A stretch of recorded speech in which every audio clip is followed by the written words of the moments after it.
এটা? নিজের আর দেশের ভবিষ্যৎ নষ্ট।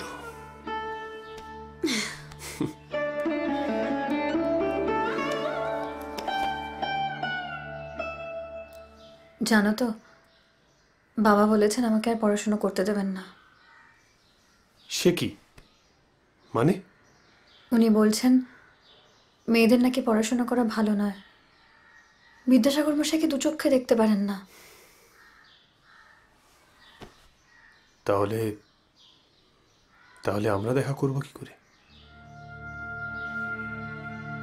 তোমার দেওয়া চিঠিটা মা আমার বালিশের তলে থেকে পেয়েছে। তারপর থেকেই শুনলাম বাবা আমার জন্য সম্বন্ধ দেখছেন। আর তুমি সেই সম্বন্ধে রাজি হবে? তোমার নিজস্ব কোনো মতামত নেই?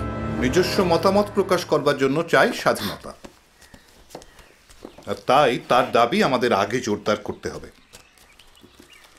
আর সুধামুখী অবনীবাবু এসেছিলেন, এইমাত্র দেখা করে গেলেন আমার সঙ্গে। বাবা কি বললেন? তিনি আর তোমাকে পড়াশুনো করাতে চান না, তাই আমাকে বলে গেলেন আমি যেন তোমাকে এখানে আসতে বারণ করি। আমার কি করা উচিত মাস্টারমশাই? যতদিন না দেশ স্বাধীন হচ্ছে ততদিন বাধ্য মেয়ের মতো বাড়ির সবার কথা মেনে নেওয়া উচিত। এ কথা আপনি বলছেন? তুমি এখন এসো সুধামুখী।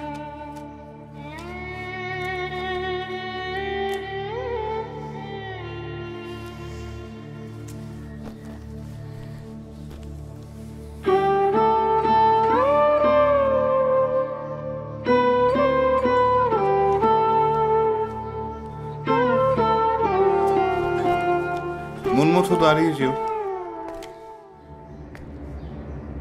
তোমার সঙ্গে আলাদা করে কিছু কথা আছে আমার।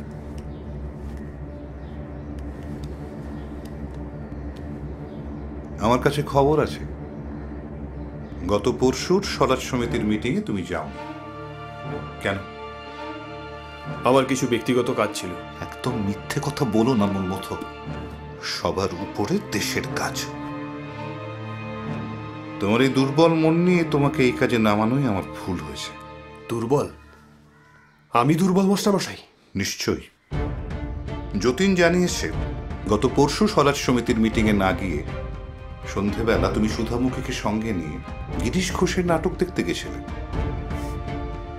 বাহ, দলের ছেলেরা দেশের কাজ ছেড়ে দিয়ে এখন আমার পেছনে গোয়েন্দাগিরি করছে। সেটাও দেশেরই কাজ।